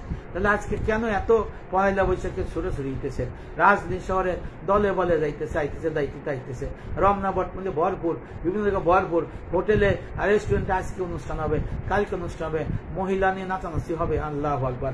সেখানে অনেক ধরনের খানা পিনা হয়। আমি এই সমস্ত বিষয় জানি, যে কারণে এগুলো তো বন্ধ হয় নাই। আবার লিখতেছে সরকার থেকে শুরু করে নিজ পর্যন্ত নববর্ষের শুভেচ্ছা। এখানে যারা দেখতেছেন তারাও লিখছেন নববর্ষের শুভেচ্ছা। আবার বলতেছে কোরআনের তেলাওয়াত দিয়ে দিন শুরু করলাম, আবার নামাজ দিয়ে দিন শুরু করলাম। এগুলো ভাওতাবাজি। এই জন্য আল্লাহ বলছে, ইয়া আইয়ুহাল্লাযীনা আমানু উদখুলু ফিস-সিলমি কাফা ওয়ালা তাত্তাবিউ খুতুওয়াতিশ শয়তান ইন্নাহু লাকুম আদুউম মুবিন। পরিষ্কার কথা, আল্লাহ রাসূল এই নওরোজকে হারাম বলেছেন। এই নববর্ষকে বাতিল বলে ঘোষণা করে ঈদুল ফিতর এবং ঈদুল আজহা এটা দিয়েছে। যে কারণে আমাদের থাকতে হবে। আর একটা হলো নববর্ষ উপলক্ষে মূর্তি বানানো। আল্লাহ সৃষ্টিকে যদি বিকৃতি করে, পবিত্র কোরআনুল কারীমের মধ্যে আল্লাহ পাক সৃষ্টির বিকৃতি নিষেধ করে দিয়েছেন, তারা দোজখে যাবে। আল্লাহ সৃষ্টিকে কেউ বিকৃতি করতে পারবেন না। আল্লাহ পাকের সৃষ্টি যেমন দাড়ি থাকবে, দাড়ি কর্তন করতে পারবে না, এইটা সৃষ্টির বিকৃতি। আমার চেহারাকে আপনি বিকৃতি করতে পারবেন না, এইটা আল্লাহ পাকের সৃষ্টির বিকৃতি। আল্লাহ পাক মানুষকে আশরাফুল মাখলুকাত হিসেবে ঘোষণা করছেন। ময়দানে হাশরে যদি কোনো ব্যক্তি কারো চেহারা বিকৃতি করে, আল্লাহ পাক ময়দানে হাশরে জিজ্ঞেস করবে, আমার বান্দা একে আমি মানুষ হিসেবে সৃষ্টি করেছি, আশরাফুল মাখলুকাত হিসেবে সৃষ্টি করেছি, এর চেহারা তোমরা কেমন করে পরিবর্তন করলা? যেই করুক, অনেক আগে থেকে করুক, আমার রব এর বিচার করবে। পরিষ্কার। এটাকে যদি কেউ সাপোর্ট করে, তারা রবের বিচার থেকে রেহাই পাবে না। এই জন্য বুঝতে হবে কি, তখন শেখ মুজিবুর রহমান সাহেবের মূর্তি প্রতিটি ঘরে ঘরে স্কুল প্রতিষ্ঠানে তৈরি করলো, আমি প্রতিবাদ করেছিলাম। আমি লিখে দিয়েছিলাম, বলেছিলাম আপনার পিতামাতা মরে গেছে, নিজেরা পিতামাতার কি মূর্তি বানাইতে পারবে না? যদি বঙ্গবন্ধু মুসলমান, জাতির জনক মুসলমান, তার মূর্তি কেন বানান? এই মূর্তি বানানো আওয়ামী লীগ সরকারের জন্য বড় ভুল। এরপরে যদি আওয়ামী লীগ ফিরে আসে, আওয়ামী লীগ তো ফিরে আসবেই, যদি ক্ষমতা আসে, আইজক নায়ক তো ক্ষমতা আসবেই। কারণ এই বাংলাদেশের মানুষের মন কচু পাতার পানি, এই কচু পাতার মতো পানি। কচু পাতার পরে পানি পড়লে ভার হয়, ফট করে পড়ে যাওয়া চেঞ্জ হয়ে যায়। যে কারণে আপনারা মূর্তি পূজার দিকে যায় না। আর এই হারাম আসবাব ধর্ম যাত্রার উৎসব সবার এই কথা আর বললেন না। আর যারা এখন আছেন তারাও বলবেন না। তো যে কারণে দেখেন, আপনারা এই সুরক কুফর থেকে দূরে থাকেন। আমি বক্তব্য নিয়ে আসছিলাম শবে বরাত নিয়ে, আপনার হারাম নাজায়েজ কুফর শিরকের পহেলা বৈশাখ উদযাপন নিয়ে আমার অনেক বন্ধু, এরা আসলে আমি এদের বন্ধু বলতে পারি না, কারণ আল্লাহ পাক এই অমুসলমান যাদের অনুসরণ করে তাদের বন্ধু বলতে প্রকান্তরে নিষেধ করেছেন। আবার অনেক শরীদ আমি বলি না, কারণ যারা ইসলামের বিরুদ্ধে থাকে তারা শরীদ হয় কেমন করে? এরা শরীদ হয়। দেখেন আল্লাহ পাক সূরা যুকরিকের 67 নম্বর আয়াতে বলেছেন, সেই দিন বন্ধু হয়ে যাবে শত্রু সেদিন মুত্তাকি ছাড়া। অর্থাৎ মৃত্যুর পর থেকে, মৃত্যুর আগে দুই ধরনের বন্ধু থাকে। এক ধরনের বন্ধু দিনের কথা বলে না, হারাম আসবাবের কথা মধ্যে তাকে পহেলা বৈশাখ পালন করে, বিভিন্ন খারাপ কাজ করে বেড়ায়, নিষেধ করে না। এই ব্যবস্থা একজন বন্ধুর মৃত্যু হয়। ইমাম বাগাবী রহমতুল্লাহ বর্ণনা করছেন, আলী রাদিয়াল্লাহু বলেছেন ওই সূরা যুকরিকের 67 নম্বর আয়াতে তাফসিরে, যে এই বন্ধু মারা গেলে কবরে জাহান্নামের স্বাদ পায়, নাউজুবিল্লাহ, আযাব পায়। তখন চিৎকার করে কান্দে বলে, আল্লাহ দুনিয়ার বন্ধু আমারে এই আদেশ নিষেধ বলে নাই, দিনের কথা বলে নাই, এই যে হারাম কুফর নাজায়েজ পহেলা বৈশাখ থেকে বিরত থাকতে বলে নাই, আমি তখন আযাবের সম্মুখীন হয়েছি। দুনিয়ায় যে বন্ধুরা হেয়েছি ওরা হেদায়েত দেন না, আল্লাহ ওরে হেদায়েত দেয় না, কবরে সে যায়, তখন দুই বন্ধুরে আযাব গজবে আল্লাহ জ্বালাই দেয়, আর ওরা দুইজন গালাগালি করে, মারামারি করতে থাকে। ইমাম বাগাবী রহমতুল্লাহ বলেছেন, আলী রাদিয়াল্লাহু বলেছেন, পক্ষান্তরে দুনিয়ার মধ্যে দুই বন্ধু আছে যারা দিনের কথা বলে, সৎ কাজের আদেশ প্রদান করে, পূর্ণাঙ্গ দিনের অসৎ কাজ থেকে নিষেধ করে, হারাম নাজায়েজ শিরক এই পাপাচারের পহেলা বৈশাখ 31 নাইট থেকে দূরে থাকার চেষ্টা করে এবং রাখারও চেষ্টা করে। উভয় বন্ধু দূরে রয়েছে।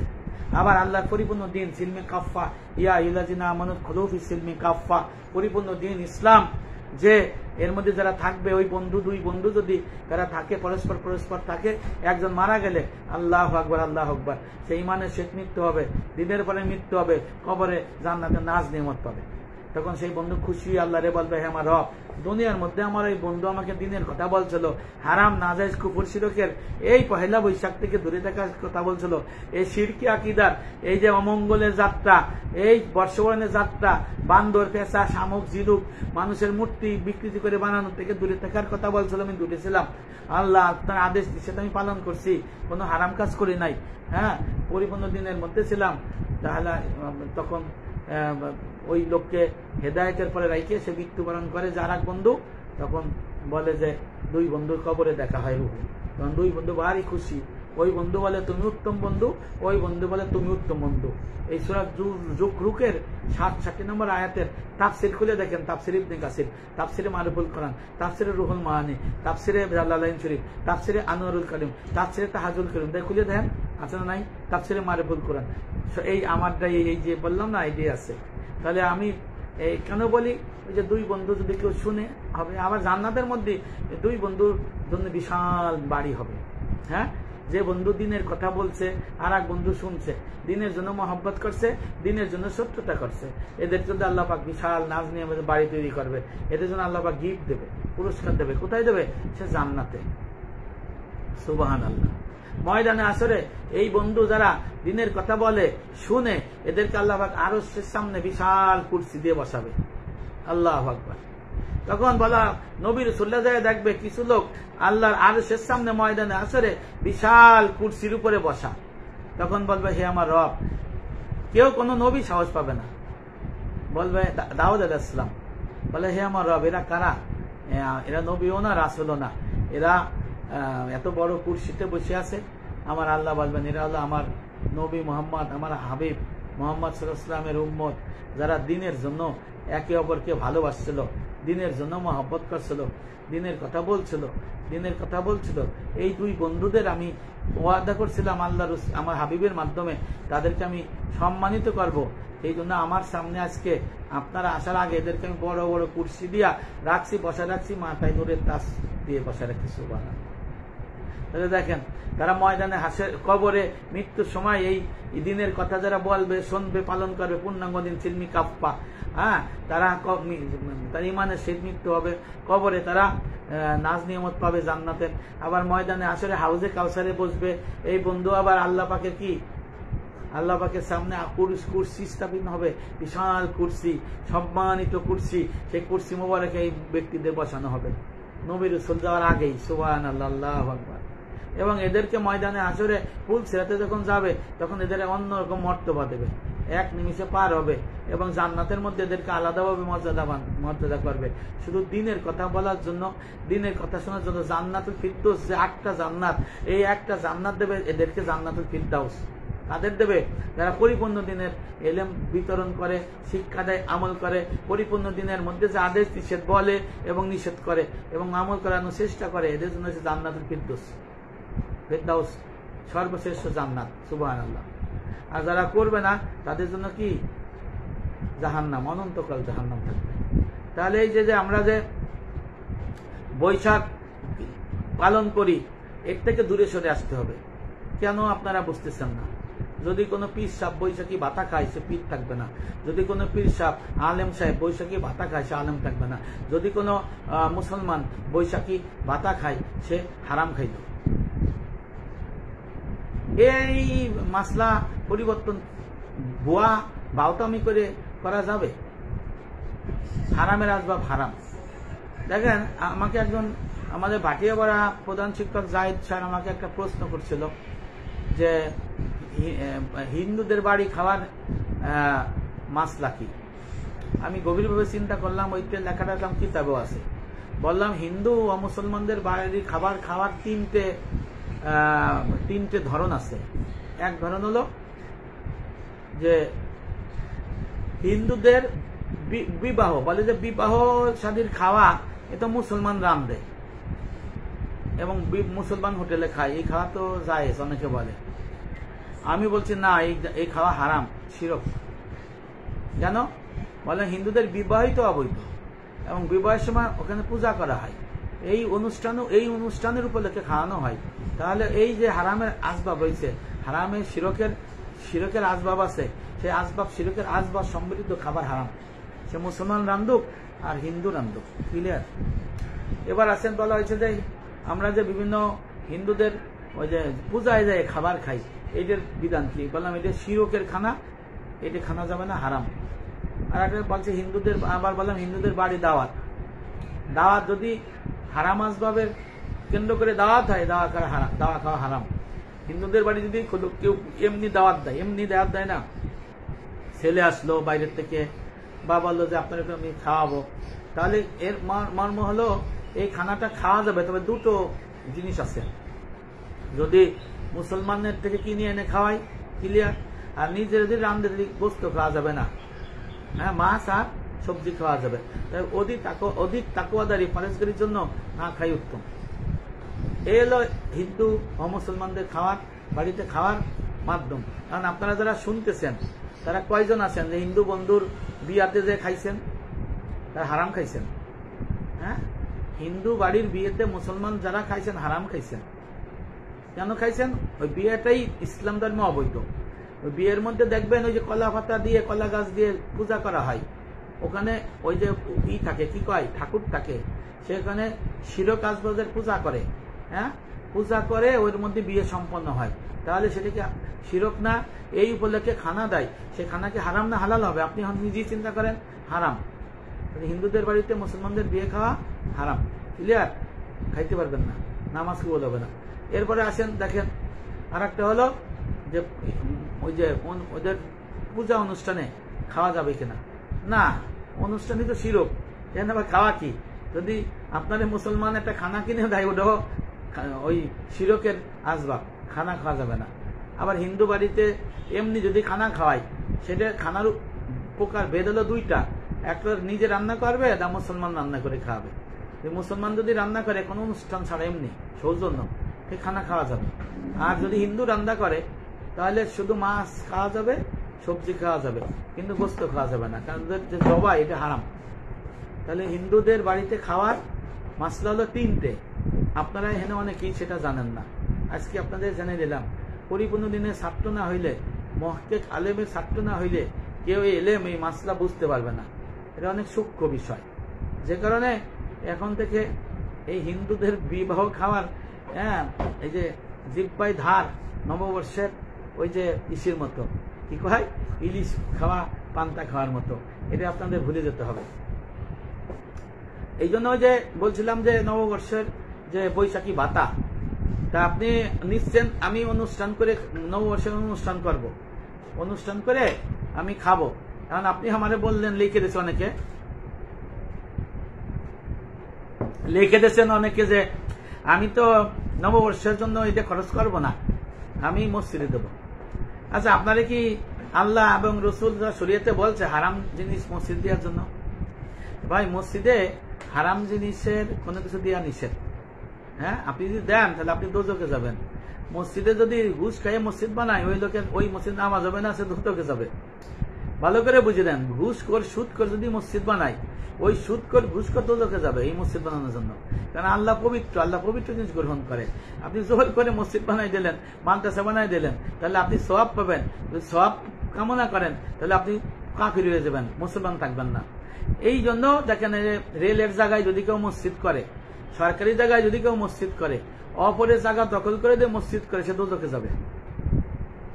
ভালো করে বুঝে নেন, যদি রেলের জায়গায় কেউ মসজিদ করে বন্দোবস্ত না আইনে, যদি সরকারি জায়গায় কেউ মসজিদ করে বন্দোবস্ত না আইনে, ক্ষমতা আছে জায়গাতে করে দিলাম মসজিদ, অথবা কারো সম্পত্তি জোর দখল করে যদি মসজিদ বানায়, এই 3 কিসিমের মসজিদ যে বানাবে সে দোজখে যাবে।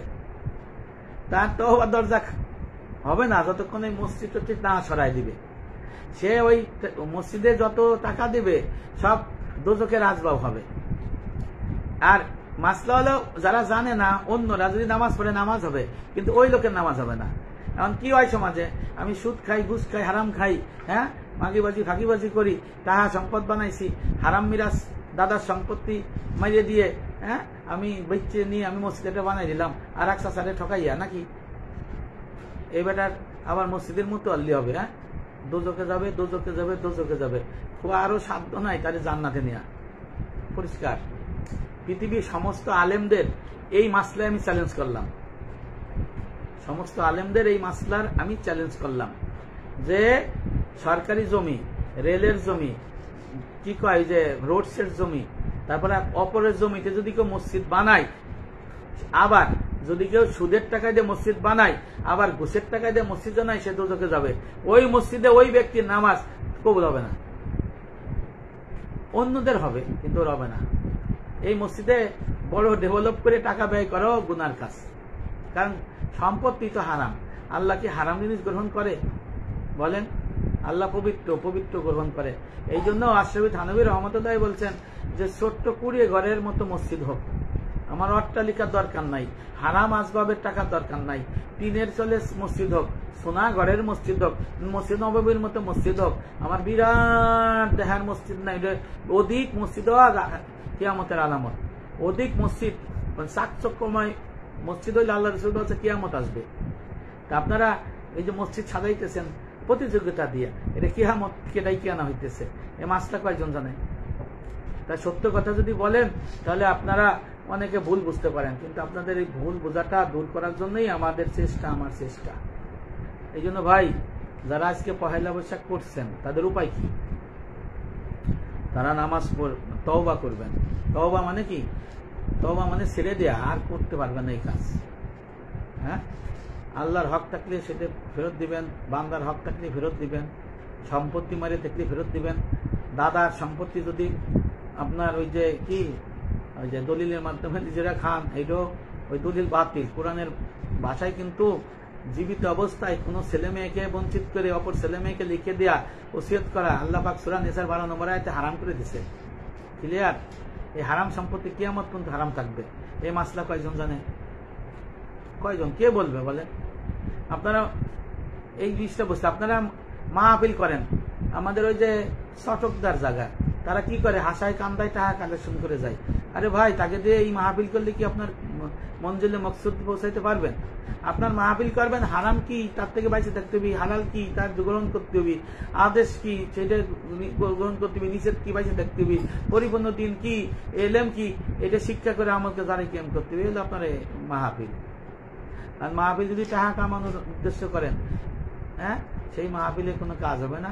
এই জন্য আল্লাহর কাছে দায়ী থাকতে হবে। আমি মূল ফিরে আসি, মূল কথা যে হারামের আসবাব হারাম, বৈশাখী বাতা হারাম।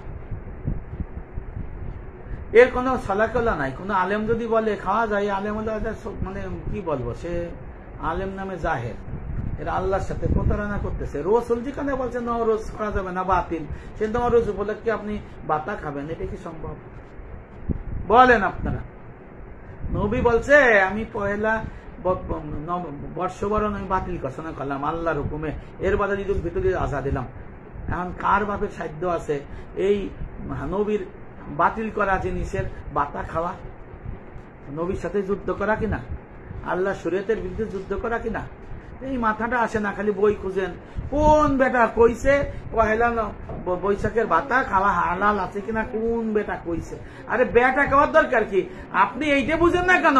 আল্লাহ রসুল নওরোজ হারাম বলছে, নওরোজ বাতিল করছে, নওরোজ করা যাবে না, আল্লাহর হুকুমে এটা বাতিল বাতিল বাতিল। এই নওরোজ উপলক্ষে খানা পিনা করা যাবে না, এই নওরোজ উপলক্ষে শুভেচ্ছা দেওয়া যাবে না, এই নবরোজ উপলক্ষে আদান প্রদান করা যাবে না, গিফট দেওয়া যাবে না, ভালো খানা রান্না করে খাওয়া যাবে না, এই গান বাজনা করা যাবে না, এই নওরোজ উপলক্ষে জামা কাপড় নতুন কিনা বেচা যাবে না, আবার আপনি পড়তেও পারবেন না। আবার সেই হারাম উৎসবের বাতা আপনি খাইয়া ফাঁক খবর খুঁজতে চান যে এটা হালাল হয়েছে কিনা। এটা মনে সম্ভবত গত ফ্যাসিস্ট সরকার, আপনারা বলেন ফ্যাসিস্ট, হ্যাঁ, গত ফ্যাসিস্ট সরকার করছিল, আর এই ফ্যাসিস্ট সরকার বহাল লাগছে। এর জন্য যে যারা করছে এরা কিন্তু দোজখে যাবে, যারা যোগ করছে এরা কিন্তু হারাম জিনিস যারা করবে তারা দোজখে যাবে, এদের বাঁচার রক্ষা নাই। ভালো করে বুঝে নিয়ে, হ্যাঁ, সর্বপ্রথম জাহান্নামে যে কিন্তু শাসক যাবে, কিন্তু শাসক যারা আল্লাহর আদেশ মানে না, হ্যাঁ, তাদের ভালো করে বুঝতে হবে। যাই হোক, আমার মূল বক্তব্য আজকে ফেসবুকে আমার এই যে মেসেঞ্জারে দেখলাম অনেকে আমারে কি এই হারাম নাজায়েজ কুফরি এই কি কয় রে শুভেচ্ছা দেশে, নাউজুবিল্লাহ মিন যালিক। আল্লাহ আপনাদের হিদায়েত দিক, যদি আপনাদের হিদায়েত না দেয় তাহলে যেন আল্লাহ আপনাদের ধ্বংস করে দিক। কেন ধ্বংস চাইলাম জানেন? আপনাদের দ্বারা ইসলামের ক্ষতি হচ্ছে। আল্লাহ যারা পহেলা বৈশাখ উপলক্ষে শুভেচ্ছা বিনিময় করছে তাদের হিদায়েত দেন, বুঝ শক্তি দেন, আর যদি হিদায়েত না দেন তাদের আপনি ধ্বংস করে দেন। এই দোয়া জায়েজ। কেন ধ্বংস চাইতেছি? এদের দ্বারা ইসলামের ক্ষতি হবে, ছেলে মেয়ে দোজখে যাবে, নাতি পত্নী দোজখে যাবে। আচ্ছা কন্ত তাহলে আমার আপনার ছেলে মেয়ে কি পাশে থাকবে? হ্যাঁ, অনেক আলেম আবার আমাদের তৎকালীন আলেমরা শুভেচ্ছা দিতেছে, এটাকে এগে দিয়ে দুনিয়ার মধ্যে কি করা উচিত? এইসব করা উচিত। কেমনে যে করি? আজকে যদি ক্ষমতা আমার কাছে থাকতো, ফ্যাসিস্ট সরকার চলে গেছে, আমাকে যদি প্রধান উপদেষ্টা বানায় দেয় আজকে, আমি আজকে এক্ষুনি প্রথমেই পহেলা বৈশাখ মুসলমানদের জন্য হারাম নিষিদ্ধ ঘোষণা করব, বলবো এটা যারা অমুসলমান তারা করোগা। আমি আজকেই এটা করে দেব। আমি আজকে ফরমান জারি করব, যারা মুসলমান দাড়ি কাটবেন না তারা দাড়ি রাখবেন, অসুখ বিসুখ না হইলে। আমি আজকে ফরমান জারি করে দিতাম, আল্লাহর আদেশ নিষেধ মানতে হবে, যারা অমুসলমান তাদের বাধা দেওয়া যাবে না, তারা তাদের মতো চলুক। মুসলমানরা ইসলামিক শরিয়াত অনুযায়ী চলবেন। আমি যদি আজকে রাষ্ট্র ক্ষমতায় আসতাম তাহলে এই সংবিধানে ইসলামিক সংবিধানের সংযোগ করতাম, আর ওই জঙ্গিবাদকে প্রশ্রয় দিতাম না। ওই আফগানিস্তান বাংলাদেশ না, পাকিস্তান বাংলাদেশ না, বাংলাদেশ হবে নবীর আদর্শে আদর্শিত সুন্নায়, যে রসুলের সময় সাহাবাদের সময় যে পুলিশও লাগে নাই। আমরা যদি পরিপূর্ণ দিন ইসলাম, আকাইদ, তাসুফ, ফিকা, ইবাদত, মুআমালাত, মুহলিকাত, মুনজিয়াত বাস্তবায়ন করতে পারতাম তাহলে পুলিশ লাগতো না, বিডিআর লাগতো না। আজকে আমি যদি রাষ্ট্রপ্রধান হতাম তাহলে পরিপূর্ণ দিনের এলেম আমি সারা জায়গায় জারি করে দিতাম। আকাইদ, তাসুফ, ফিকা, ইবাদত, মুআমালাত, মুহলিকাত, মুনজিয়াত, মুহলিকাত বর্জন, মুনজিয়াত অর্জন, ফরজাইন ঘোষণা করে দিতাম এবং বলে দিতাম এটা মুসলমানদের শিক্ষা করা ফরজাইন। যদি এলেম শিখতো, আমল করতো, পুলিশ লাগতো না। এটা তো নাই, হবে না। এই জন্য আল্লাহ রসুল ঠিকই বলেছেন যে হক্কানি আলেম নাইব রসুলের থেকে যদি কেউ ভাইয়া থাকে আল্লাহ তিনটে ভালা দেয়, তার মধ্যে একটা হলো জালিম শাসক নিয়োগ করে, আর একটা হলো আয় রোজগার থেকে মানে কমায় দেয় আয় রোজগার, রিজিক সংকটে পড়ে, সবাই ধ্যান আসছে। আর একটা হলো জাহেলদের মৃত্যু হয়। দেখছেন এই যে পহেলা বৈশাখ যারা করে মরবে, জাহেলদের মৃত্যু হবে না? এই জন্য মূল কথায় চলে আসি, শেষ করি। অনেক সময় আপনাদের আমি রাখলাম, দুঃখের সহিত এই ফেসবুক লাইভটা করলাম। ওই যে যারা আমাকে ফেসবুকে শত শত লোক ছবি শোনাইছেন, ওরা আবার আমারে লিখে দিচ্ছে না আমরা মানি না, আবার আমারে দিই ফেসবুক, আবার তারা লিখতেছে হ্যাপি কি পহেলা কি ভুলেও গেছি, ওই যে কি বলে পহেলা বৈশাখের শুভেচ্ছা। তখন দেখি যে আমারে লেহে একটা, তারা লেহে একটা, এলে মুনাফিক না? পরিষ্কার মুনাফিক। এই মুনাফিকের স্থান কোথায় হবে জানেন? আল্লাহু আকবার। কাফেরদের থেকে নিচে 7 স্থান নিচে থাকবে এই মুনাফিকরা জাহান্নামে। এমন পিটানি দেবে, পচাই দিবে, পুড়াবে, জ্বালাবে। কাফেরদের থেকে বেশি অত্যাচার মানে আযাব গজব হবে এই মুনাফিকদের, যারা মুখে বলে একটা তলে করে একটা। এই জন্যই মুনাফিক থেকে দূরে থাকতে হবে।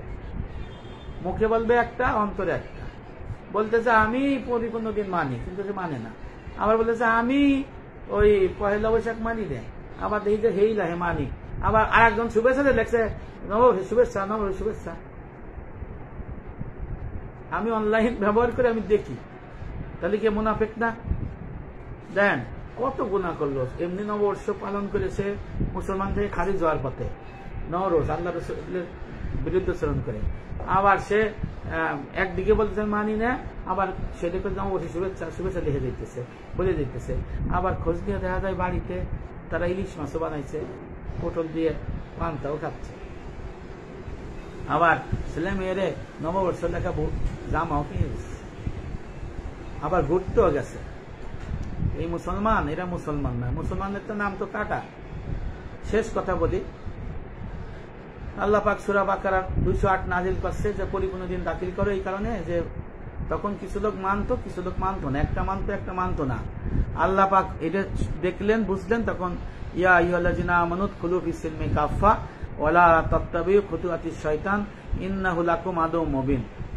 হে মুসলমানেরা, মুমিনেরা, তোমরা পরিপূর্ণ দিনে দাখিল হও, সব আদেশ নিষেধ মানো। হ্যাঁ, তারপরে এর মূল কথা যারা মানবে না তারা শয়তান। শয়তান দেখা যায় প্রকাশ্যে। আর সূরা নাসের শেষ আয়াত মিনাল জিন্নাতি ওয়ান নাস, জিন শয়তান এবং মানব শয়তান। আল্লাহ পাক নিজেদের মানব শয়তান বলছে। আবার রসুল নবী বলছেন যে মুসলমানদের জন্য নওরোজ, নববর্ষ, মিহিরজান এই উৎসব নাই, এটা আমি বাতিল করে দিলাম। আমি তার বদলে ঈদুল ফিতর, ঈদুল আজহা দিলাম। নবীর আদেশ মানা, নবীর কর্ম মানা মুসলমানের জন্য ফরজ ওয়াজিব। নবীর সুন্নাহ মানা, না মানলে সে জান্নাত যেতে পারবে না। আল্লাহ রাসূল বুখারী হাদিসের মধ্যে বলেছেন, আমার উম্মতের এক শ্রেণীর উম্মত জান্নাত যেতে অস্বীকার করবে। সাহাবারা বলেন, ইয়া রাসূলুল্লাহ, এই উম্মত কারা? আল্লাহ রাসূল বললেন, যারা আমার সুন্নাহ মানে না, অস্বীকার করে, যারা আমার কর্ম মানে না, অস্বীকার করে, তারা দোজখে যাবে। আর যারা মানে তারা জান্নাত যাবে। হুযায়ফা ইবনে ইয়ামিন একজন জিজ্ঞেস করলেন, ইয়া রাসূলুল্লাহ, এরা দেখতে কেমন? বলে, এরা আমাদের মতোই মানুষ, আমাদের ভাষায় কথা বলবে, আর তাদের আত্মা হবে শয়তানের। এরা মানুষকে ডাকবে, কিন্তু এরা শয়তানের পথ, এরা বিপদগামীদের দিকে ডাকবে, এরা সবাই দোজখে যাবে। আল্লাহ রাসূল বলেছেন যে নববর্ষ নাই, আর এখন আমরা বলতেছি নববর্ষ পালন করি। শয়তানের পথ, আল্লাহ রসুলকে অস্বীকার করা। আর যে রসুল ছাড়া আপনি মানে সুপারিশ পাবেন না, যে রসুল ছাড়া জান্নাত দিতে পারবেন না, যে রসুলের জান্নাতে মানে দরজাও খুলে দিবে না ছাড়া, হ্যাঁ, সেই রসুলের কথা আপনারা মাইনে এই অমুসলমানদের কথা মানবেন, মানেন, কোনো অসুবিধা নেই, আপনাদের বিষয়। যারা শুনছেন তারা খালিস তওবা করুন। ফেসবুক থেকে যারা নববর্ষ লিখছেন, এটা মুছে দিন, গুনাহ থেকে বাঁচেন, আর আল্লাহর আদেশ নিষেধ মানার চেষ্টা করেন। সবাই ভালো থাকবেন। আসসালামু আলাইকুম ওয়া রাহমাতুল্লাহি ওয়া বারাকাতুহু।